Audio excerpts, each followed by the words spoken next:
everybody, welcome back for another bonus episode of the Echo Leadership Podcast. We're continuing a conversation around showing up as a leader. Today, you're going to hear a conversation with my good friend, Ray Hudson. He's a church planter. He started his church in the midst of COVID. This guy is a great leader, entrepreneur, great thinker. I think you're going to be encouraged by the conversation. Let's tune in for a fantastic leadership conversation with Ray Hudson. Hey, everybody. I'm here today with Ray Hudson, who's a lead pastor of City Center Church in Berkeley, California, and is doing a killer job. He launched his church in the midst of the crisis and has a lot to teach and share with us today about his experience and how he's showing up in the midst of a crazy season. Ray, thanks so much for making time to hang out with us. Hey, thanks for having us. Andy, you guys are doing amazing stuff, and so it's a privilege to be here right now. Yeah, well, you know, for me personally, I always love getting to watch people like you who have a vision, you bring it into fruition, and even having the privilege of having conversations before you started the church now to see that you pivoted, you made some really significant decisions that in the midst of the crisis where it would have been easier to not start the church, you went ahead and started it anyways. And before we get into that story, though, I'd love to hear from you just even in this journey, your own growth and development as a leader. Like, how are you improving and getting better as a leader through the crisis? Yeah, I think there's actually two ways that are kind of working together. The first one is just the consistency, which we already had, but being even more consistent in prayer and reading. I know it's kind of small, but I think it's huge, though. For me, it's a foundational, especially to keep going in the middle of such a crazy season, to feel like God's directing and kind of we're going. But the other thing for me too is I've been working at trying to read one book a week. So trying to get through a book in a week and then just pulling out the thing that is going to help me in my journey to keep innovating, keep going, to not stop. So that's been great for me to be able to do really those two things to keep pushing. I haven't hit the book a week every week, but working towards that. So it's been fun. That's awesome, man. What would you say are some of the best books that you've read this year? Yeah, or that you read in 2020, I should say. Yeah, I think one of my favorite ones is Start With Why. Simon Sinek. It's such a great author, but I think especially for our team, like it was one of those things that helped us to rethink through the why, but then also changing our scorecard a bit. So we've been working on our scorecard. So we've been looking at that, going back through Good to Great's another great book to just kind of wet the whistle back on. So there's been books like that I've been journeying through. That's awesome. What would you say in Good to Great? What concept most is shaping the culture for your team at this point? Yeah, and I think actually those two books work together because why, and then I think that good, like especially on our team, we have a lot of people that have a passion to do a lot of good things. And so what you find is that there's a lot of good things that get in the way of the thing that really is going to help push the church forward. And so what we've been talking about is, man, there's a lot of good things that we're doing, but what's actually hitting the mission and giving us momentum. And I think that like really coupling those two thoughts have really helped our team to say, hey, all these things that we've been doing are great, but are they pushing forward our mission? Is that flywheel going faster or is it slowing it down? And so I'd say that. That's awesome, man. Yeah, Good to Great is such a classic leadership book. For me personally, it's one of those I have on Audible that I listen to about once a year just to like replay it over and over again. And I love that you're pushing yourself to read a book a week in the midst of this season. I'd love for you to talk about, you know, kind of going back to the beginning of COVID, March of 2020. You had already had this vision to start the church, and then everything happens and you're like, okay, I got to scramble, figure this out, move things digitally, still start the church in a totally different way than you imagined. Talk about some of the pivots that you've made and maybe one pivot that most worked in the midst of this crisis. Yeah. You know, when I think about, it seems like so long ago, March now, because of all of the changes. But I think for us, the biggest pivot was really going online, I think, because it allowed us to, we hadn't started yet. We were talking about launching September 13th, 2020. March hits.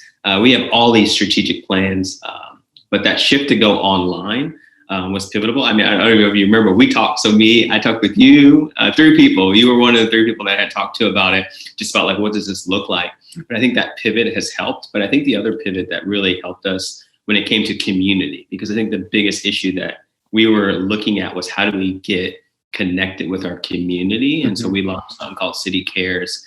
And that really has it's given us the biggest traction because we are so integrated with the school district and the community when it comes to serving, that has just, the rewards from that have just been huge. Not that we were even seeking anything, but it's just really, it's been the marketing that we weren't asking for, but it's really helped us in the season for people to feel like, hey, there's a new church here, and it's more than just some startup church. They're part of our community.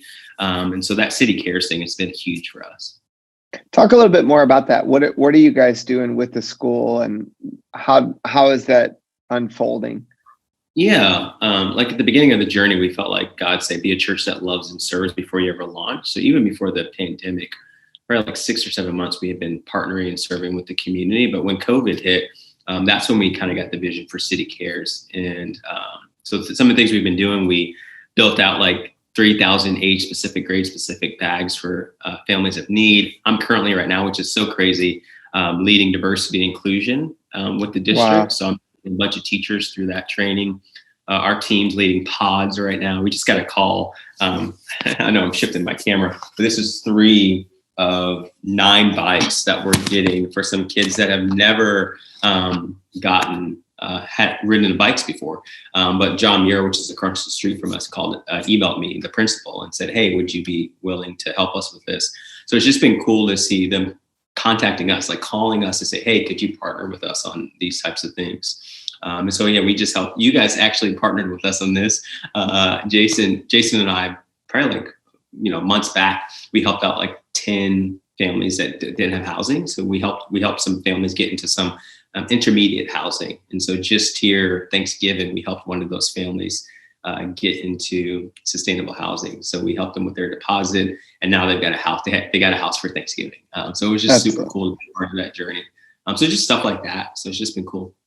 It's awesome, man. I think what's really brilliant about that is that you're doubling down on the things that you could do. And I think where a lot of entrepreneurs and business leaders get focused is all the stuff that we can't do. In fact, I'm talking about this in the January episode about dealing with our frustration as leaders, because we get hindered and we think, oh, I can't do what I used to do. But for you, you're making it all up. You're starting from scratch, and then you double down on the thing that you could do.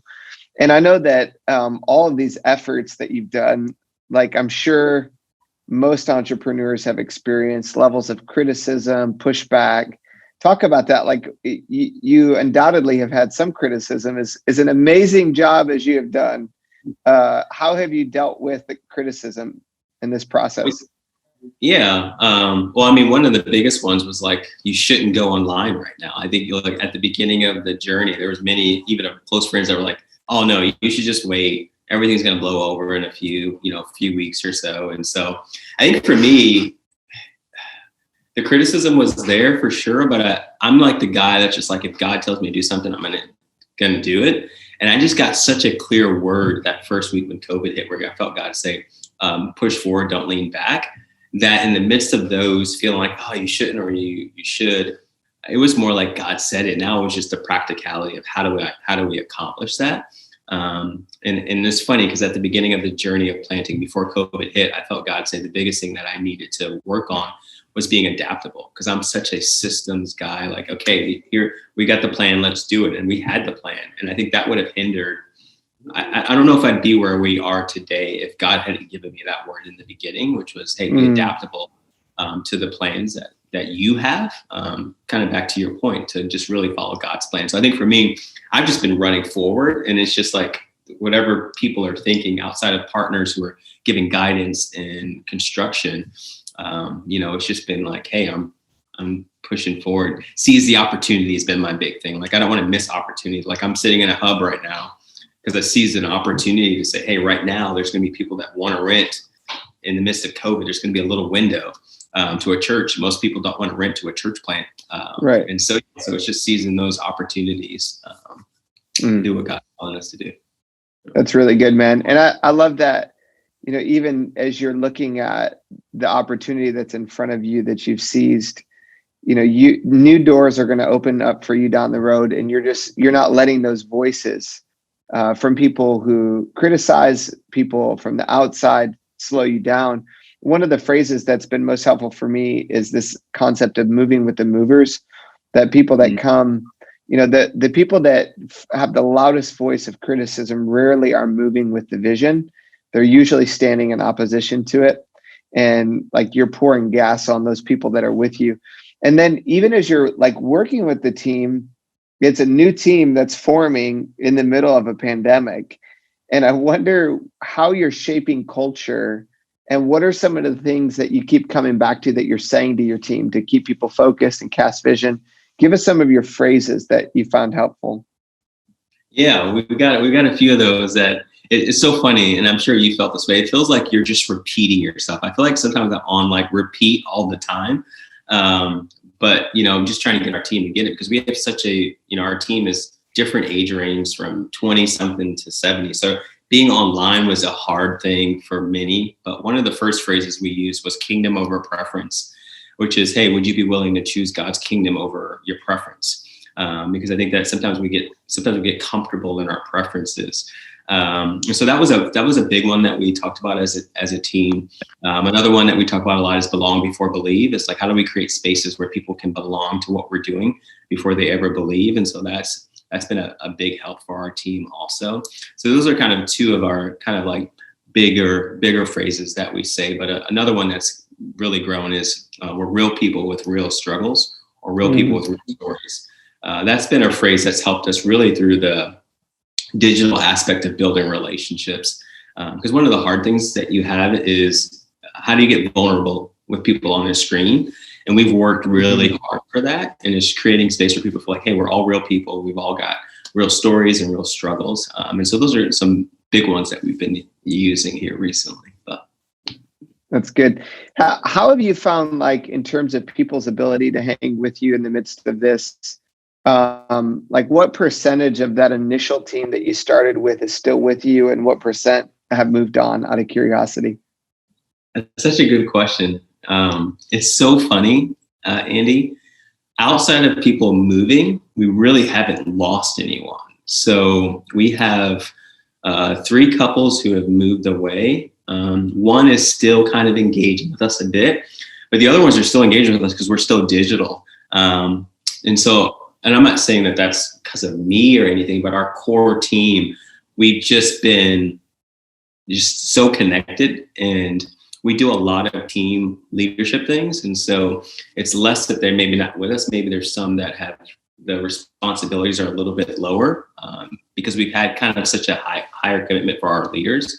One of the things that we do every month is we do a vision gathering. So we only plan out, it's just kind of crazy, but we only plan out a month in advance. So the month before the month coming up, we planned out a month in advance so that we never got disheartened from restrictions that came up. And so we do a vision gathering every month. Like tonight, we have one tonight. And so those vision gatherings are constantly pushing vision of what the next month looks like. So it's actually been, for our core team, it's been same. We still have the same group of people. Maybe just that's great. And that meeting, how do you structure that time that you have? Yeah. So the vision meeting usually starts with like wins. So what are some wins from the past month? What are some things that we can work on? What are things that just stuck out to you that helped us to accomplish the vision? So that happens. And then after that, we'll do a little prayer. And then I'm usually setting just kind of the vision for like what the next month looks like. So we'll talk series. We'll talk about any new initiatives that we're taking on with City Cares. If we've given to families or something like that, we're bringing that up. We're bringing those stories in. And then we're then really assessing what's that next thing. Because one of the phrases that we also say is like staying adaptable. How do we stay adaptable in this season? So we're usually adjusting something to keep people on their toes. I know that sounds crazy, but like we're always shifting something just a little bit so we don't have any sacred cows. That's one of the things we talk about. because things are moving so quick right now. And so that's another big thing that we're talking about. How do we stay adaptable and how do we stay pivotable in the midst of the season? That's really good, man.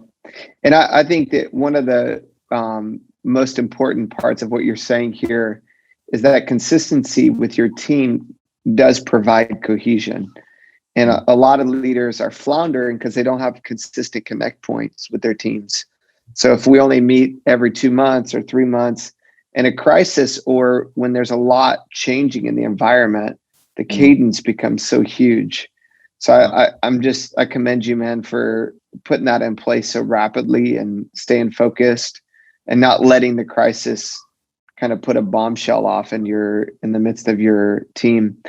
I'd love for you to spend just a moment before we wrap up our time together here to talk about, as you keep showing up and things are changing, what would you say to somebody who is either in our industry, us being pastors, or business? How would you encourage them to keep showing up in the midst of the season when they don't feel it, when they don't see the same results maybe that they saw before? How can they keep these guys and these men and women keep showing up? Yeah, I think it's so funny because COVID destroys routine, which we all completely get it. But I think there are some routines that at least for me help me to keep showing up, that I put in place that I can control. And I think it's finding those things that we can control, that we can manage, and put those into a rhythm. And so I know for myself, the times when I don't want to show up, or not even not want to show up, but where I feel like I'm leaning back, is when there's certain things that I'm not controlling in my rhythm and in my path. And so I think there's that. But then I think there's an opportunity. That's one of my words right now. Is I feel like in the business world, no matter if you're church, wherever you're at, corporate, there's so many opportunities in this season. And I think it's those who can see past the problem that we're in now to say, what are the opportunities that if I prepare myself for now, I can jump into later or in a month. And so it's just trying to follow those trends and allowing yourself to still dream. I think in the midst of planning short, we're still dreaming for the future. And it's all of those steps that are happening now that is helping to move us that direction. And so I would just say, keep dreaming, keep hoping. If you're following God, like he already knew, like one of the things I always say is he knew we were going to be in a pandemic right now. He knows where we're going to be next week. And so if I just stay focused on him, in tune with him, but then get excited about, man, there's opportunities that we can seize. And it's those who aren't ready for those opportunities that miss them. I don't want to miss an opportunity. That's my big thing. So that's good, man. I love the way you connected both the day-to-day consistency, your own habits, but then staying flexible and then dreaming into the future. And I know that for so many leaders, they've lost that ability to dream, or it feels like they've lost that ability to dream. But just carving out 10, 15, 20 minutes to say, hey, where do I want to be a year from now? Where do I want to be 5 years from now, 10 years from now? One of the things that we've talked a lot about is 10 years looking down the road, 2030, 2031. What do we want to have said to be true about us as a group of people? And sometimes I think a lot of people, when they look at the crisis, they're looking at, okay, what can I do to get through it? But one of the questions we've been saying is, who am I becoming in the midst of this? Like, what kind of leader am I becoming?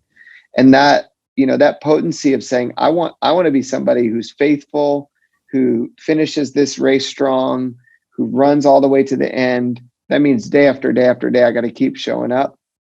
And on the end, there'll be a payoff for it. So, man, Stacy and I have just been so encouraged by you and Rachel and your team, and the faithfulness that you guys have displayed, not giving up. And I believe God has great things in store for you guys. I can't wait to watch what happens in the coming years. For anybody that wants more information about your church, where should they go? Yeah, if you go to a new website that we launched in the middle of COVID, ourcitycenter.com, they can reach out there, and then can email me too on the link below, but anytime. Yeah. Awesome, man. Hey, thanks so much for joining me today to encourage leaders and helping everybody stay faithful and strong in the midst of this crisis. Oh, thank you for having me. As always, our goal here at the Echo Leadership Podcast is to help you get better. So I hope that conversation helped you. If you're new to the tribe, we are so glad that you're joining us. The Echo Leadership Collective is a family of leaders all across the Bay Area striving to get better. We have business leaders, we have entrepreneurs, we have restaurant owners, gym owners, we have tech employees, we have people from all domains of society. So we're glad that you're here with us. If you're new to the tribe, make sure to subscribe. Let us know that you're here. Go to Echo.Church/leadership podcast. There you'll find all of our resources, and we would love to continue to help you get better. We look forward to seeing you again on a future episode of the Echo Leadership Podcast.